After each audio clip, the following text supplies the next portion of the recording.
What's good, YouTube? It's Kelo. So today's video I'm going to react to is the top 10 One Punch Man moments by Vinny Tube. I'm pretty sure, yeah, I reacted to, it was the opening, and I really liked the opening, but I'm not really too familiar with the show because I haven't really seen it, but this will be my first time. But yeah, just want to point that out. So yeah, let's watch.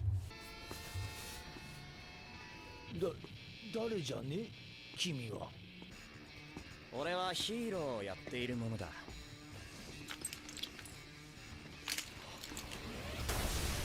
One Punch Man's been one of the most entertaining and popular anime of recent times. That being said, I settled on a video highlighting the top moments in One Punch Man.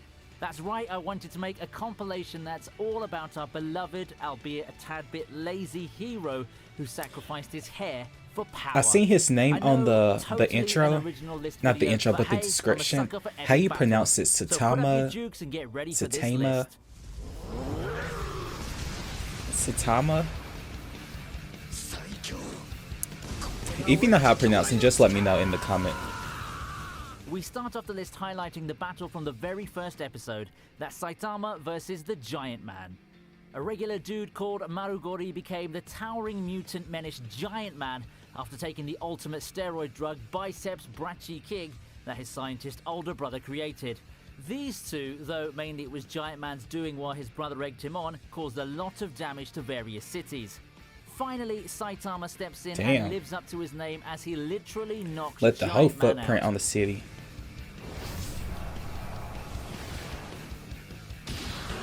Dang.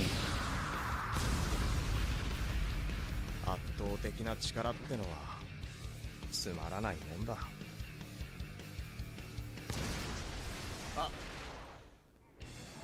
Damn, it seems like he's the boss.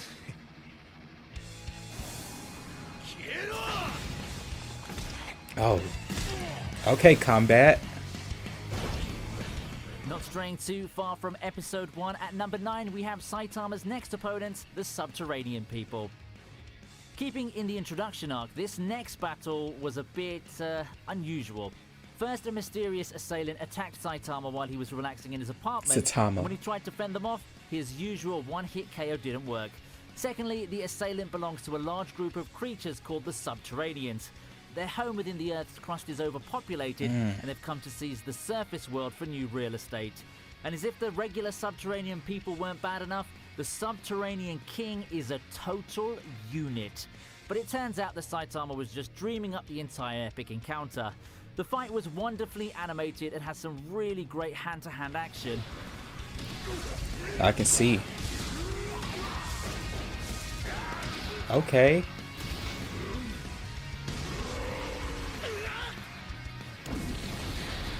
Dang.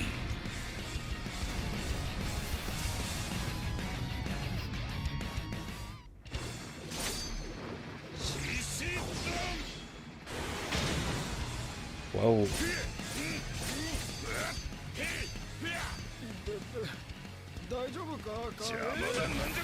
Oh, dang. Next on the list is the short battle between One Punch Man and the King of Beasts. Now, this was a battle that surely made our friends over at Peter happy. I mean, they already accused Pokemon of endorsing animal abuse, so I'm actually surprised they didn't jump on this. Anyway, for this battle, Saitama went toe-to-paw with Beast King, an artificial mutant sent by Dr. Genos to capture One Punch Man so that he could use him as a human research subject. However, this capture didn't go near as well as these poor, unsuspecting mooks thought it would. As usual, a single hit from Saitama results in this kitty being put down from a disemboweling punch.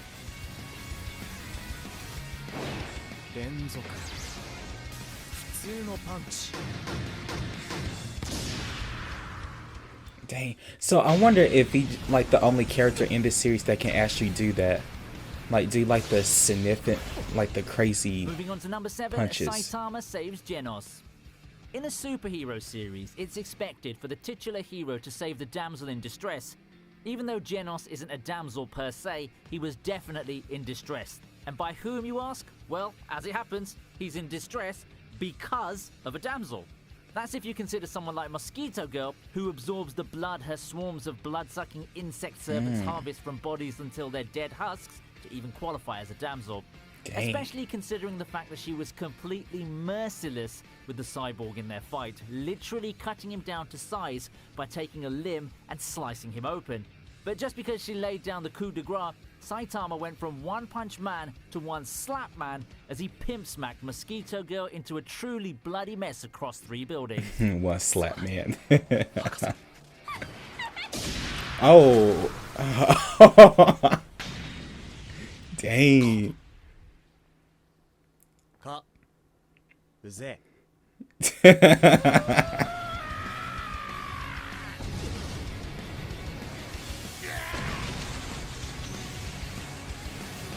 It's just like he just do one, like either if it's like one slap or one punch, it's just like he KO people. Come face to face with Dr. Genos. The insidious scientist has only one more trump card left to play, and the name of that trump card is Carnage Kabuto, Dr. Genos' ultimate mutation. Saitama steps in and the pair square off within the special chamber of Dr. Genos' secret base. And it's in this same episode that we learn the secret of how One Punch Man came to be so strong, which, as it turns out, was just basic training exercises taken to a maximum level. This leads Carnage Kabuto to take on his ultimate form, Carnage mode, and attack Saitama with full force. But then our titular character remembers something. He's late for a special sale at the supermarket. This leads him to punch Carnage Kabuto into oblivion and then wail in his lament. Just goes to show you, don't get between a person and a store sale. Yeah. Dang.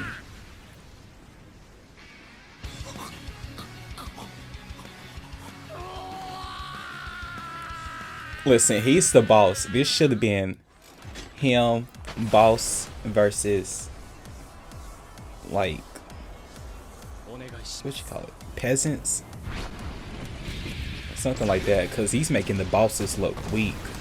At 5 we have Saitama versus Genos. Though this was a practice bout, Genos didn't hold back in any way.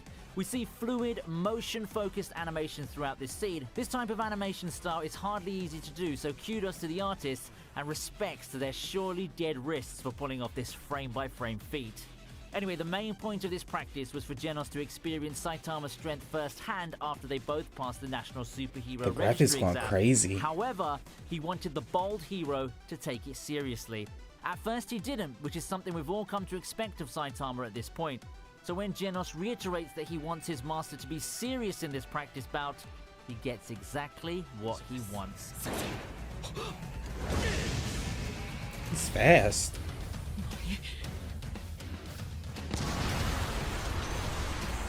Uh-oh.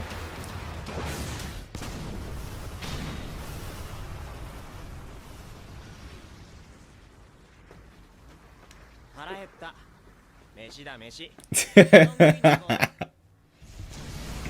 I like him. 先生俺の町に落ちてんじゃねえ Dang. At number 4, we have Saitama destroying the meteor.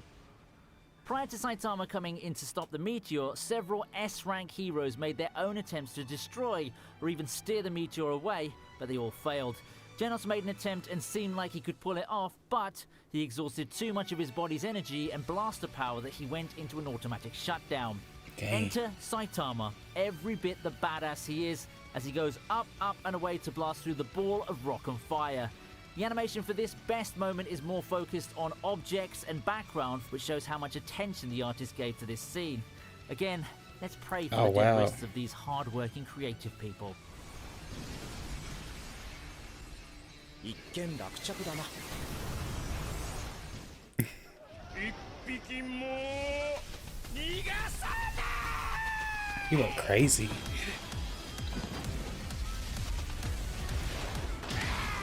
At number Ooh. 3, it's the battle against the Deep Sea King. We've talked about Saitama's battles and best moments for most of this list, so at number 4, we're going to shift gears and focus on Genos and Moomin Rider. This time they face the Deep Sea King, a tyrannical ruler of the sea folk and just an all-round prick who loves to hurt people. Two things that make this fight worthy of a spot on this list are 1. Genos holding his own even when the tides, no pun intended there, shift out of his favor, even risking his life to save a little girl from getting struck by the self-proclaimed King's acid spit. And 2, the surprise appearance of C-class hero Moomin Rider, who fought with Deep Sea King even though he was severely outclassed and kept getting back up even when he was put down. It just goes to show you though, it really isn't the size of the dog in the fight, but the size of the fight in the dog. Also, don't worry, One Punch Man arrived soon enough and made Deep Sea King a fish fillet combo. I already know. Because that make him throw a punch.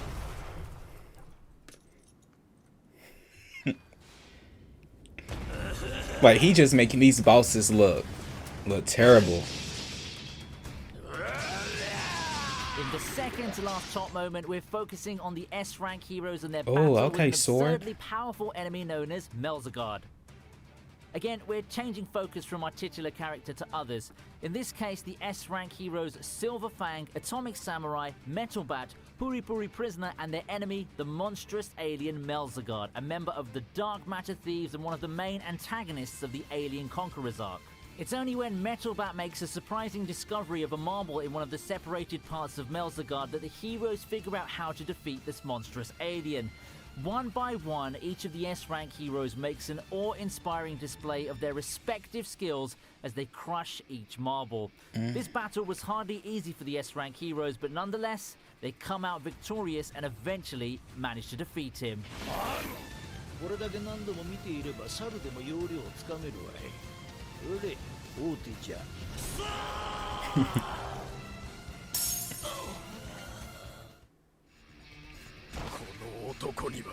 Oh, I think I've seen this fight. Because I remember him. Yeah, I think I've seen this.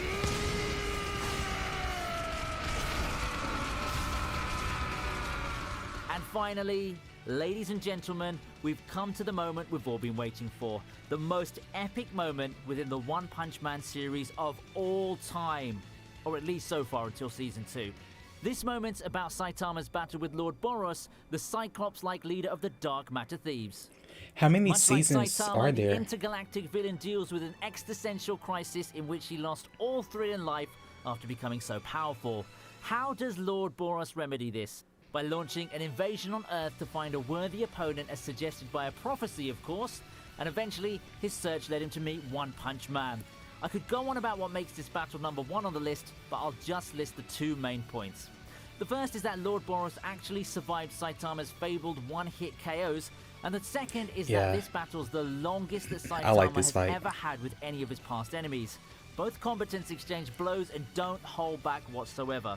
Just when it seems like Lord Boros will win, as he uses his ultimate move, Collapsing Star Roaring Cannon, our bold hero unleashes his own final attack, the Serious Punch. Truly, Saitama is the strongest hero. Clearly.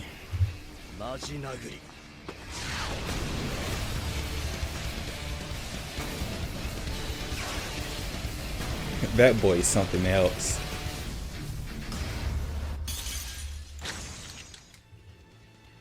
So those are my favourite moments from the One Punch Man series. Or at least they are the best ones until Season 2 comes along. And if you like my channel, then do okay, so subscribe, Season 1 is already out. Notification bell, check out my Twitter, and maybe even so they only got consider one supporting season. the channel by donating to my Patreon.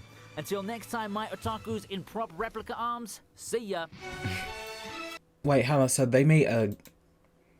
just like a fan-made game called Pokemon Black and Blue? Animal abuse, so I'm actually surprised they didn't jump on this. Oh, okay. While you're waiting for Sword and Shield, play this. Okay. Okay, I was like, Sword and Shield for animal abuse? What? Yeah, these was some really good moments. Again, as I said earlier, I'm not really familiar with this series because I haven't watched it. But, dang, Saitama, it's just like he's making these bosses look like weak, like some weak bosses. It almost seems like he's the boss because like he just like tearing them up. And to be honest, I think he's like the only anime character I've seen that can actually like just KO someone super quick, whether it's like 10 seconds, 5 seconds, shoot, even a minute. But still, that boy is a beast. But I will actually be looking forward to watching this series, to be honest. So the fact that there's only one season, which is good because I'm watching One Piece and I know there's like multiples of seasons, a lot of episodes. But I will be looking for this. But yeah, if you have any other videos you would like me to see, just comment below and make sure to like and subscribe. And thanks for watching.